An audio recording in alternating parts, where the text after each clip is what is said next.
Why did you start a DAO? What is your DAO all about? Yeah, I think two really important questions there. The first one is what can we accomplish with a DAO that we can't possibly accomplish in Web 2, I guess is also the other question. It's like, why a DAO, not just a group chat? And I think the answer is the ownership economy, to me, changes things completely when your consumers or your users are your owners.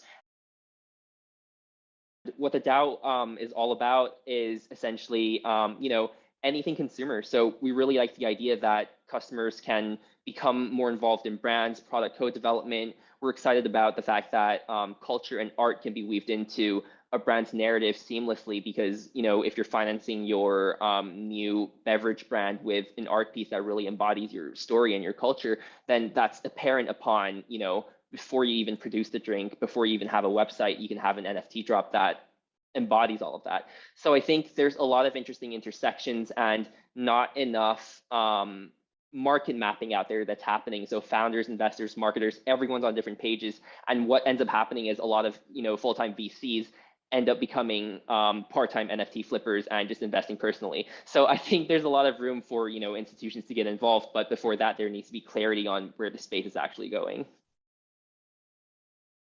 So if NFT really is as big as we think it is, which I surely hope it is, then brands wouldn't want to outsource that. It's weird to outsource something this crucial. If this is the key to community building, then it'd be outsourcing a chief marketing officer to an agency that has 10 other clients who they're being the chief marketing officer for. So I think the idea is we really want to find the right way to do it so that brands have full control over things like their smart contract or the future of their community, so they're not bound to us and they can do whatever they want with the community that they create through us. So I think we're taking a more cautious approach to doing it because there's definitely limitations to platforms at the moment and how they're servicing brands. I think there's a lot for the industry at the moment to unpack. I think, for example, if you're starting a new company and if you have an existing company, your approach to launching an NFT is completely different because of what you already have and what's at stake. And I also think it's completely different for companies that mostly produce tech versus companies that produce products. And even within like the CPG industry, companies that rely on recurring revenue versus one-time purchases and novelty, they should have different NFT strategies. So I think right now, because we're so new in this space, there's one overarching strategy where people are like, you can use NFT as membership, or you can use NFT as, like a way to crowdfund a project. And so far, I think those are the two largest applications I've seen, and there hasn't been too much prodding outside of those two spheres. But I do think that once new projects start popping up, people are going to start articulating new business models, and I think there's a lot more potential for brands that have existing IP that they can either license out or decentralize and take on a more user-driven approach to mapping out the future of the products. Listen is awesome. I think I was really lucky to end up at Listen because there were a series of other funds that I could have ended up at. I went through a program called HBCU VC. Shout out to them. They're a fantastic organization. Before starting at Listen, they crash course us on 2 weeks of essential VC knowledge, essentially. And it's really special because they didn't just focus on the technicals, but they also taught you the soft skills of how to build a network and how to send a calendar invite properly. I think that was something that's huge to me because, just formatting calendar invites properly so people know who they're hopping on call with when you have 30 invites in your calendar. In terms of breaking into VC and tips, I would say probably the most important one for me is really research which firm you're joining and what you're applying for and understanding your job descriptions, because VCs are typically much smaller shops than traditional investment banking or consulting programs where they have a really well-designed program for students to go through over a summer. I would say that your role in VC, no matter what your title is, varies from fund to fund. So it's really important for you to research, are you going to be on pitch calls? If you are, is that something you want? Are you going to be doing a lot more deal execution and, memo writing? If you are, then is that something you like?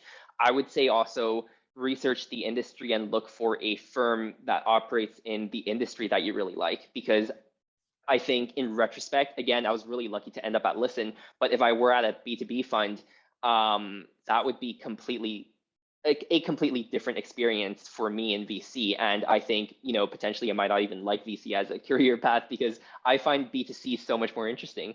So I would say just research, and also be as selective with who your employers are as they are with who they're taking as their employees. It goes both ways. And I think there's so many shops out there that students can afford to be selective. You can evaluate a Web3 company in so many different ways. There are projects out there that are definitely the leaders in the industry, but I would say those aren't necessarily good investments for everyone. Like even for Listen, for example, I think Listen, we're on our search for our first Web3 plus consumer company, but even then, I think there's a lot for us to figure out before diving into the space and finding the right company to make a bet on. So that's a really roundabout way of saying know very clearly what your interests are, because there's so many companies out there that you can't possibly buy every single good deal unless you are a crypto whale. So assuming you have $5,000, you want to make one bet in just one company that you'll hold forever. I would say actually an art collecting framework would be really interesting. If you're interested in consumer plus Web3, why would you be buying into a DeFi project, for example? Really think about what value this brings to you, because I think at some point people are going to realize that there's a limit to how many projects you can support. I have about 20 something Discord servers right now, and I'm just cleaning it out recently because there's no way I'm clicking through everything and following through every single conversation. I think 2 or 3 would be my maximum. So your attention is worth money. That's what the entire attention economy is about in Web 2, with like Netflix, ads, TikTok, Facebook, whatnot. So I think you should really consider how you're investing your attention as well. So that's how I would think about the social aspect. It's like, are you really benefiting from this community? And then the third would be financial. So that's your quote unquote like fundamentals of NFT investing that most people will teach you on Twitter today. It's like, like, does this have a good team? Are they dedicated to building out a good roadmap? Are they doing collaborations or future drops that help increase the value of whatever you're holding? So I would say that's the model I would go down to think about, is this the right project for you? Li Jin also proposed something really interesting on Twitter yesterday, I think, and it's DAOs implementing a universal basic income. And I thought that was a fascinating model too, because supposing your DAO has enough income on a monthly basis and it's in one way or another recurring revenue, is it possible to actually pay every single DAO member a salary to make sure that they're also equally as invested in the DAO as you'd like your members to be? So I think there's so many ways to do it, but I'm curious about how we can fix what Web 2 failed us with in terms of us investing our time into doing things that we might get joy out of, but ultimately companies are reaping monetary and financial incentives out of. My wife is pregnant. We have a boy on the way, due in March.